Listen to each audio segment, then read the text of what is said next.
First week, September, up in Saskatchewan, Canada, early season big honkers. Some folks thought we were too early. We were pushing the limit. We got there, but the action was fast. It was hot.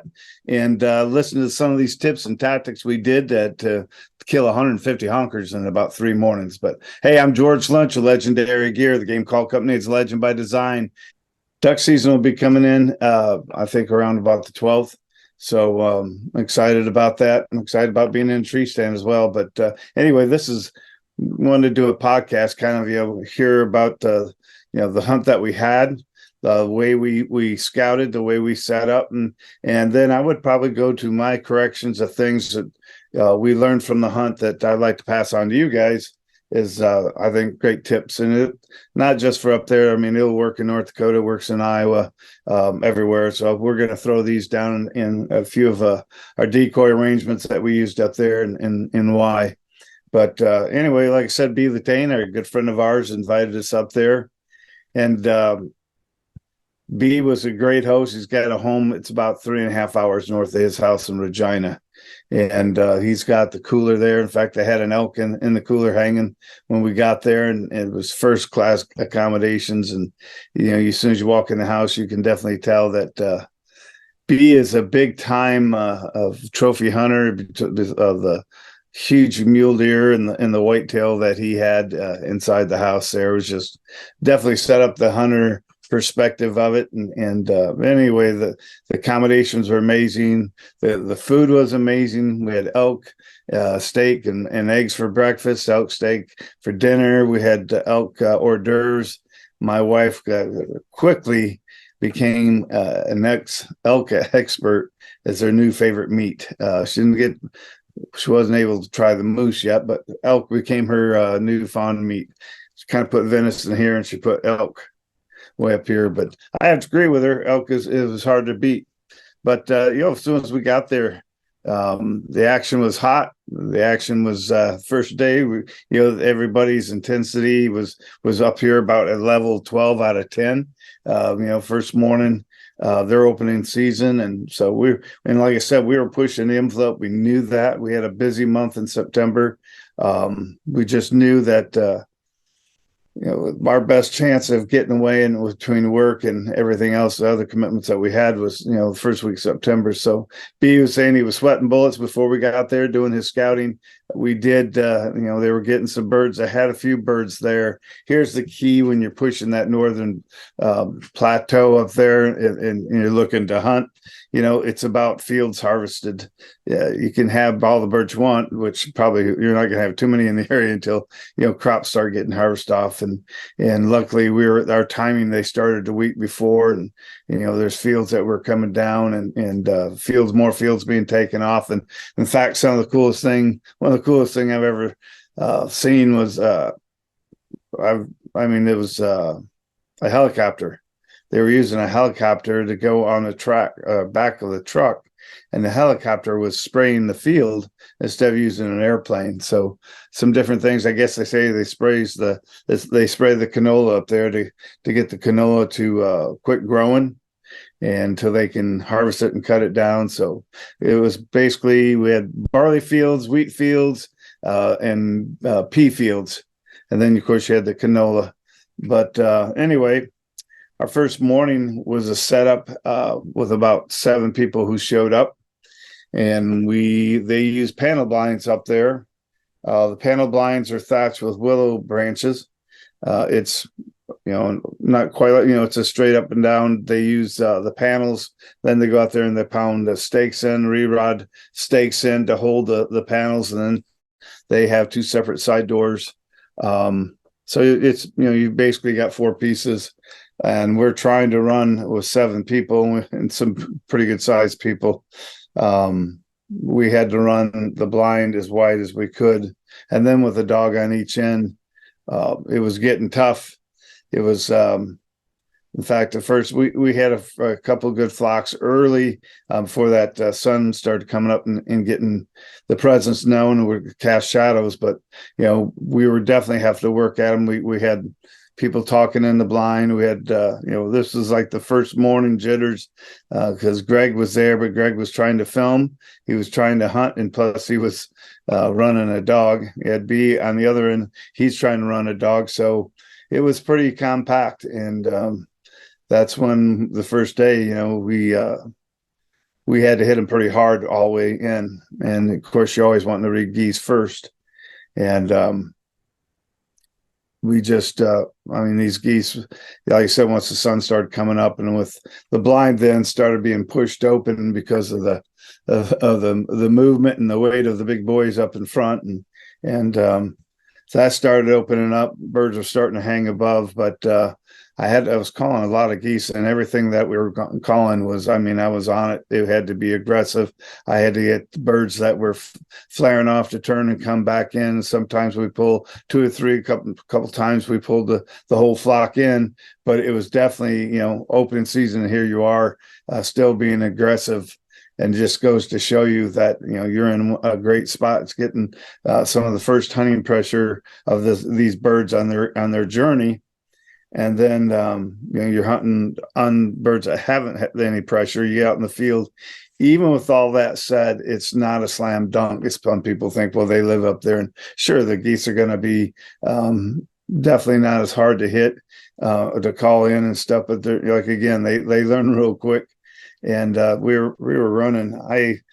When I hunt those, when I'm usually goose hunting, and I know that I'm pretty much going to be the predominant caller, or maybe like in this situation, I was the only caller.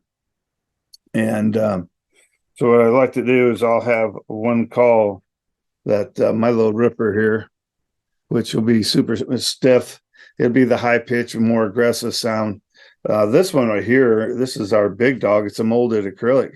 But we use our Game Changer guts, a broken in gut system in a molded call. But I'll tune up one of these really soft and raspy. And if geese, because you're kind of getting geese that's there, and some giants, and then there were some short birds that were new birds coming in. There was birds that were pulling high. So there's 2 different calling techniques trying to get after 2 different flocks in 2 different situations. So I have a call that's basically on the opposite of either one. And, with the high geese, the geese were up there. Everything was working to the high pitch.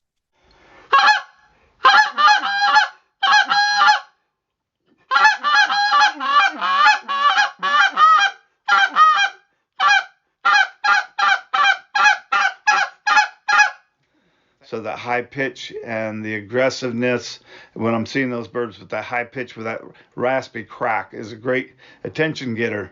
And a lot of times when those birds, you see that they're starting to pull off, then what I'm doing is basically taking my murmur into aggressive, fast pitch murmur down to a slower murmur. I really love this sequence because it's just, I can slow it, speed it up as reading the birds, but kind of staying with that same sequence. So it's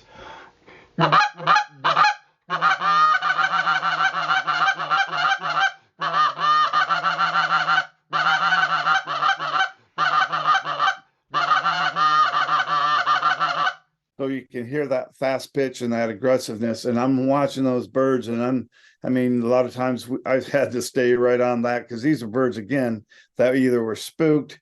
A couple might have been that we shot in, we called birds back. But that aggressive calling style is what worked for us. Almost 90% of the time, we were bringing a lot of birds in, and they were definitely reacting. But I had my work handed out for me because, like I said, we had a lot of people in the blind, and we had dogs, and we're trying to film, and of course, you're wanting to call shots, or definitely, and that's our goal. Is we want shots right in our face, 30 yards and preferably 20 yards. And so there was shots that weren't called that, that buzzed the side, or were over to one person's, was a better shot for the guys on the right side. I tended not to call the shot on that because, when you're filming, birds will look far away. They look further away than what they really are on camera. So, for a camera, you're wanting to get them as tight as you can. But in the same token, you like to try to get the birds, maybe let 3 or 4 hit the ground when you got 10 or 12, boat up and coming in that's, centered up. I guess when you're trying to film, if we were just buddy hunting, I'd let the guys make the call on that. But when you're filming, I'll sacrifice those four because there'll be another four comes in again, and 90% of the time the forward's already been on the ground and moved around. If you come up, usually the camera guy, he's got to find the bird that you're getting on and then get the shot and catch that going down. And if he misses you and tries to swing over and you're swinging, you guys aren't getting on the same birds. But usually when you got the birds up front, you can pretty much center know where the shooting's going to start. Just a little tip when filming. But I would pretty much use that basic routine right there, and it worked day in, day out. Worked on geese that didn't want to be there. It's kind of like that little ripper to me reminds me of our axe cut down in the duck. It just makes ducks do things they don't want to do.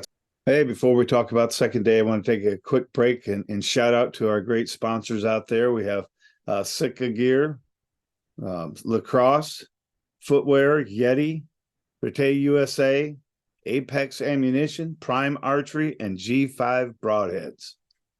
Well, get back to the second day.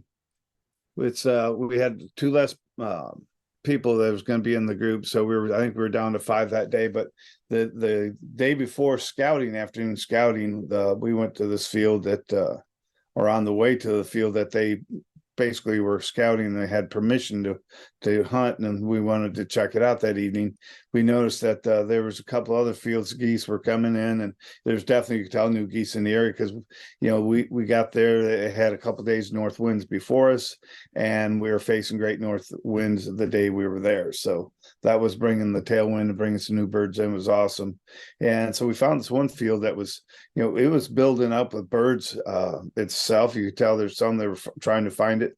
There were some actually behind these fields. Now you got to understand, man, you can get a barley field. It's a mile long. I mean, these fields are huge. And you can have geese sitting back, because the different, the height difference when the rise in the landscape, you could have geese on the backside you didn't see. But anyway, there was geese, but also there was geese bumping from the field that was the mother field that they wanted to hunt. So we looked at this, and this is, this would be a great plan B field, which is always a good thing to have.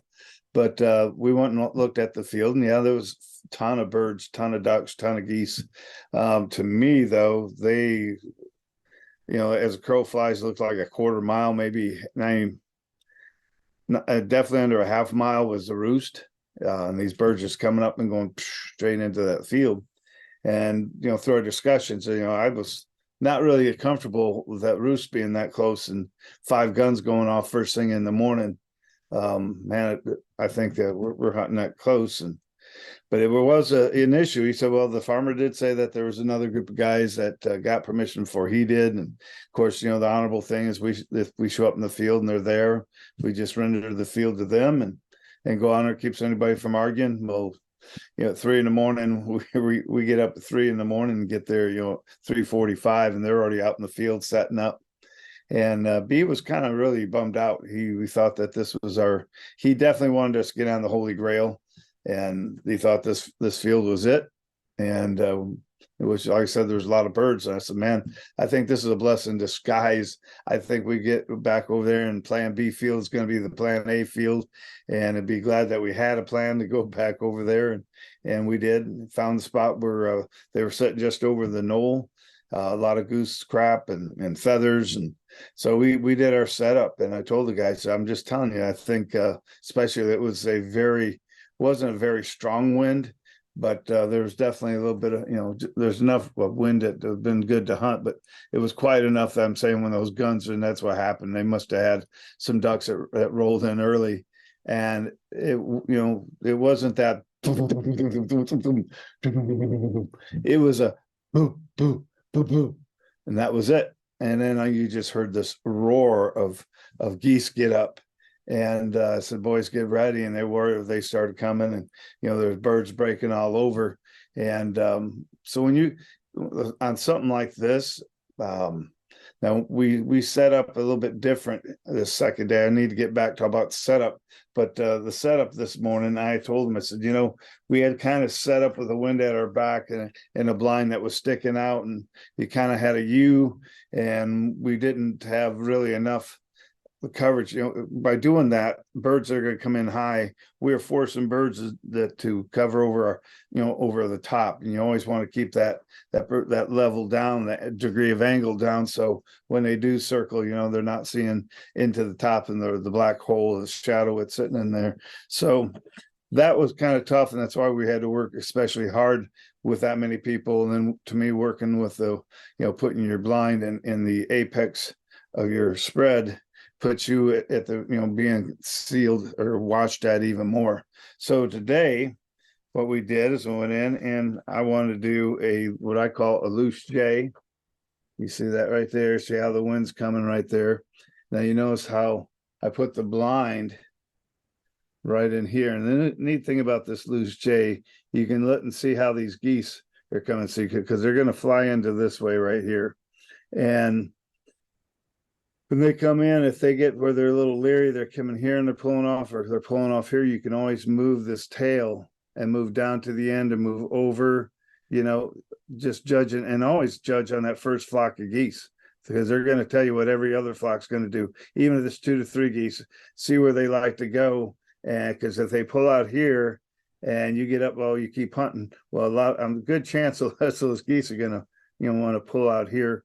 So this loose J, neat thing about it, like I said, now if they're coming in like they did this day, we had this light wind pretty much just about like this, and these geese were just hooking. They didn't think that we were going to be able to shoot geese because the decoys didn't look natural around a little willow thicket. And I said, well, if I can keep majority of the decoys in their eyes up here, and I'll just keep calling them hard to draw them down in here tight, which me sitting up in here, those birds hooked every time, and we cold cocked them. We tipped their toenails, shot their beaks, whatever you want to say. But these geese, it came in picture perfect. And I'll even might put a couple sentries up in here, or we might have some out here. If you were hunting ducks, you could put your spinner pretty much somewhere right there. But see how these birds are coming in? This is the landing hole. Their eyes are here, and we're side shooting them right there. This right here is a good thing if geese are wanting to kind of pull out a little bit. I might block this up and pull this out even more to give more of the pen and the birds back in close. All depends. And if I have geese wanting to fly over here too much, I might open this up and pop these over in here to try to keep them over this edge here. But that's crosswind, and that's what we used that day. And sure enough, when that shooting and the geese, they just poured up in the air. Here they came, and it was just, they're all over. So when you get this, see all these geese didn't get up natural. If they would have got up natural, it'd be a different story. But I really don't like to call. I'm just going to let them get up.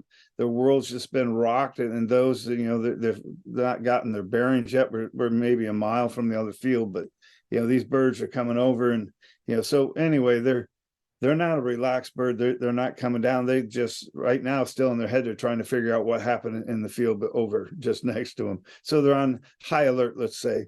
So I don't like to call, and then what it's tough is that you have geese, who are locked all over. So I'd like to let the geese, even if you have a dozen come sits in and flops right in. That's a tough call, because you might have 200-300 birds like we did that day. We had birds coming down, but we had 200-300 birds in the air, and that's a call that I guess you want to make. We're shooting for TV, and which we kind of let that we shot. we wanted to get good footage up front and early. And we did. Everybody shot good on that volley, and it was great. And the sun hadn't come back up, so we weren't casting any shadows, and these birds were just hooking to that blind, making believers of being them, because they didn't think that, wow, we can't. I'd never seen geese come back, that close to, with a bush blind sitting out there, and it's just opening the door and being able to call them and using the wind. We have good enough wind, we could utilize the birds. when the sun came up, no, and it started casting a shadow again, because we had that big open square, it was a little tougher getting the birds to, we get them to crisscross, but I think that they were so messed up by that, if you look in the blind, when that sun comes up and your blind is wide open, now picture that as a black hole, and everything around here is brown barley. You got decoys, and all of a sudden this black hole. And then the geese end up feeling confident they're coming through here. They started skirting edges on us. And when they start doing that skirting the edges, it makes it tough again, trying to get filming and everybody shooting. So, you had to pick your groups. But when the geese get up like that, if you got a lot of geese in the air, sometimes you're better off just to let the geese go. Let them all kind of, and even if none come in, dude, they saw your spread. You didn't become a threat. You didn't, there was nothing calling. You're going to let them go out there, and all of a sudden they're going to get their thoughts together. They're going to get their bearings, and either they're going to want to come back and head back to the field where they first were at, because this was the first morning, or they might come back and then dump into you, as by the safety net and numbers of birds that we had in the field. And basically, so now that we got birds that's wanting to come back and set with us, there's a different way of calling. And again, when I'll have this call, which is probably a little bit lighter tune, but tuned to be stiffer and raspier. And basically what I'm trying to do is spit moans and a lot of little raspy moans that I'll put together, and they turn into a little hiccup, or we can do some raspy clucks, just watching the birds. But this is more of a, when you're not getting the big flocks, you got, little groups of 15, you got groups of 10, 12, 20. They're just working and they're wanting to come right to you. So I'm kind of,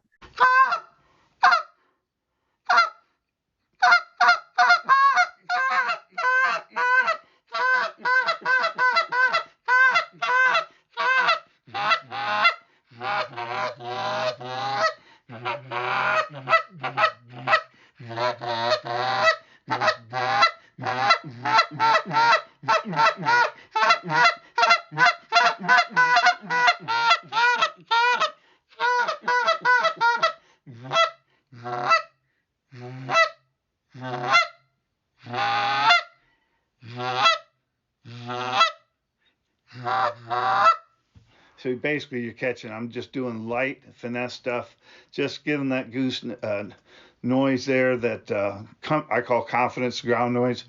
If you got some out there and you're doing that, now I can either speed it up when I'm doing this.